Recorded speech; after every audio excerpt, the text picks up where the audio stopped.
YouTube, it's Saturday morning. Today's video is not about playing music, but recording music. So if you're interested about a bit of home recording, carry on watching. If you're not, forget it.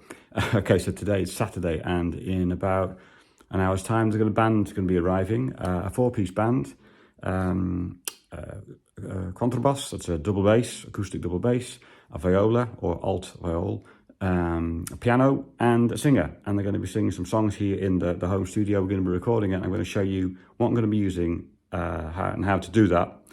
I'm going to ask the band later on it's okay to share some of their performance, but I'll see that later on. But first of all, this is how the setup is.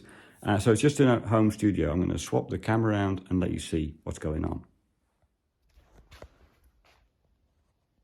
Starting off what we're recording on, this is my old trusty MacBook running Pro Tools set up for the session for today, and it's recording direct into an SSD device.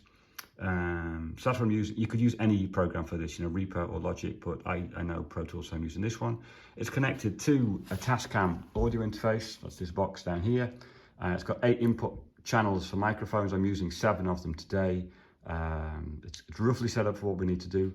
I'm probably using this for headphone monitoring for the band when they're in, or certainly maybe for listening back later on, because I actually haven't got any speakers in this room, I've realised. Anyway, so that's it. The laptop connected to this box, and then a whole bunch of cables for microphones. And I'll show you what we're going to be using for that. So let's start with a vocal mic. That's this thing. It's a Superlux. Let me see, is it zooming all right? Yeah, that's it. There we are. That's the Superlux microphone, a large diaphragm condenser microphone with a pop filter in front of it, connected straight into that.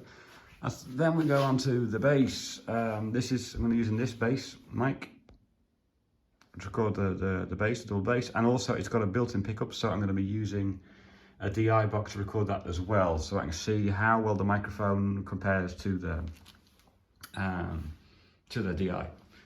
For the violin, or alt viols it's called in Dutch, we're going to be using this one, a Superlux pencil microphone, a small diaphragm condenser mic set up for that. I'll go down here, we're not using the Vox today. And on the piano, we've got 2 large diaphragm condenser mics, so I'm going to record in the piano in stereo, left and right, and see how that pans out later on. Well, that's the setup for today. I think I'll use, oh yeah, one more thing. I've got another mic set up just over here, just reflecting off the wall. I run out of stands, otherwise I'll put it off the ceiling maybe, but I want to get some room ambience in here too, to try and get as natural as possible a recording of just a band doing their thing. One thing I did forget to add, because it's just a recording at home, so it's going to not be fancy, but our problem is we've got a drum kit in the room, so I've had to damp a few things on that, like the hi-hats and the snare, because otherwise you're gonna, you hear a lot of that coming in the background. I'm curious to figure out how it's gonna manage with the bleed of the mics across the room, but I think it's gonna be good. It's gonna be fun, certainly.